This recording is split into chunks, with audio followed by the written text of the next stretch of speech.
In just one night, more than 25,000 people were forced to abandon their homes in Pakistan. Entire neighborhoods drowned under rising floodwaters, families fled with nothing but the clothes on their backs, and children cried in the dark.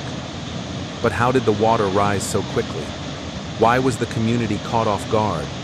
And most importantly, what does this disaster mean for the millions still trapped in its path? Stay with us as we uncover the untold story behind Pakistan's devastating floods.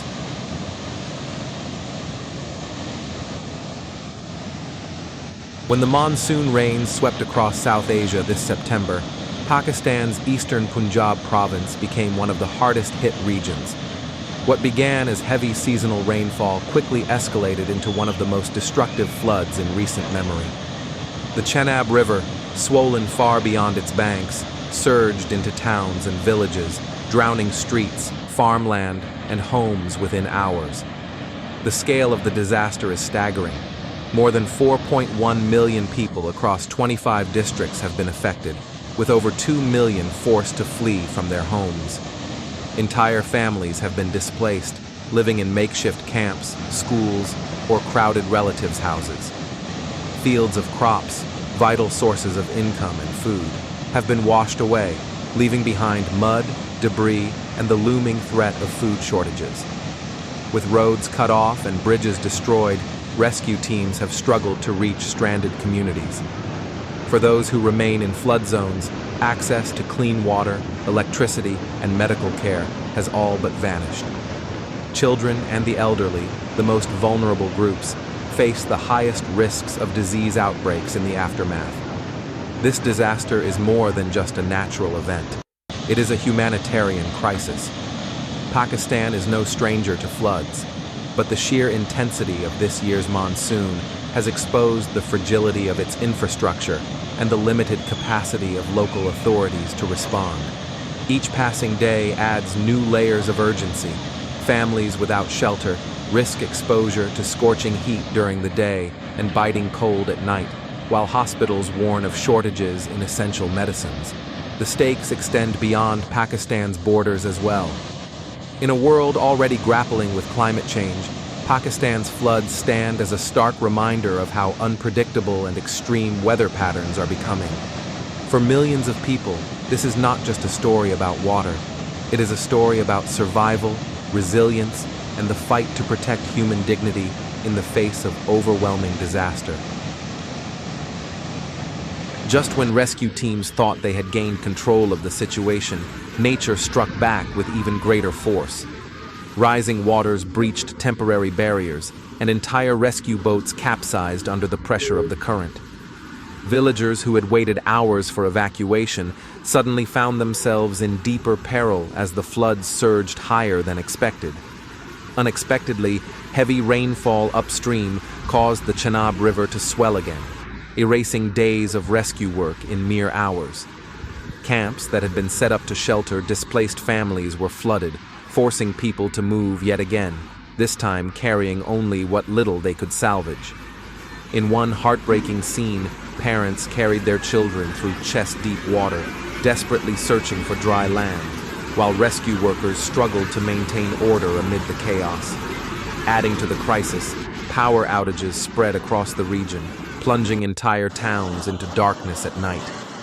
Communication lines broke down, leaving families unable to contact missing relatives. For many, the uncertainty was unbearable. Was their loved one safe, or had the floodwaters claimed yet another life? The psychological toll has become just as devastating as the physical destruction. Survivors describe sleepless nights haunted by the sound of rushing water and the fear that the next wave could wipe out what little remains. Aid workers, too, face exhaustion and despair, with some saying they have never witnessed such overwhelming conditions in their careers. The disaster, which began as a single night of heavy rain, has now evolved into an ongoing nightmare, one that continues to unfold with every passing hour. The true scale of the catastrophe revealed itself in the shelters. Thousands of people crammed into overcrowded tents, schools, and mosques, each space overflowing with families who had lost everything. Children cried from hunger while their parents stood in endless lines, waiting for a single piece of bread or a bottle of clean water. In the suffocating heat, diseases spread rapidly, and doctors struggled to treat patients with dwindling medical supplies. Some families were separated during the chaos of evacuation. Mothers searched desperately for missing children, while elderly parents waited in vain for news of sons and daughters swept away by the currents. Each story carried its own heartbreak, a reminder that behind every statistic lies a human life torn apart. At night, the shelters turned into scenes of despair.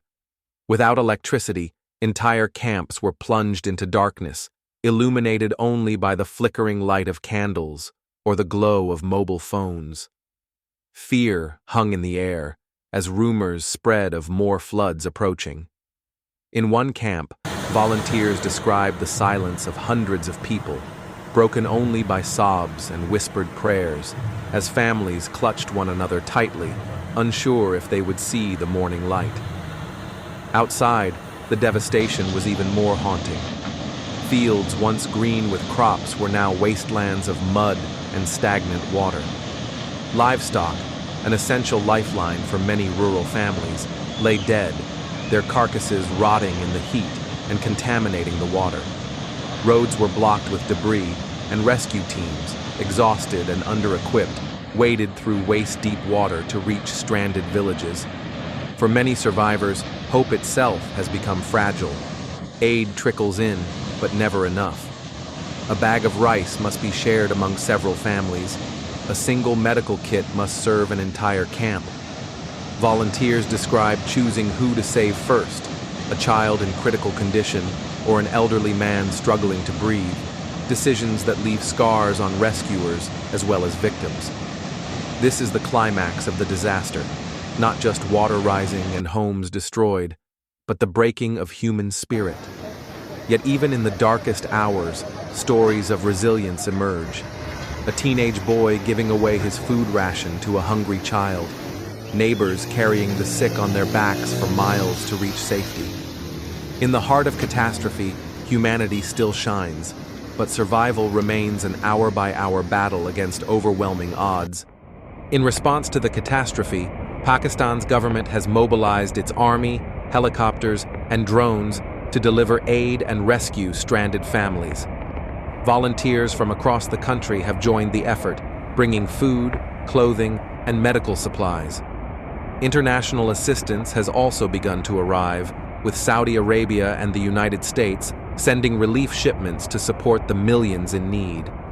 Yet, despite these efforts, the scale of the disaster far outpaces the resources available.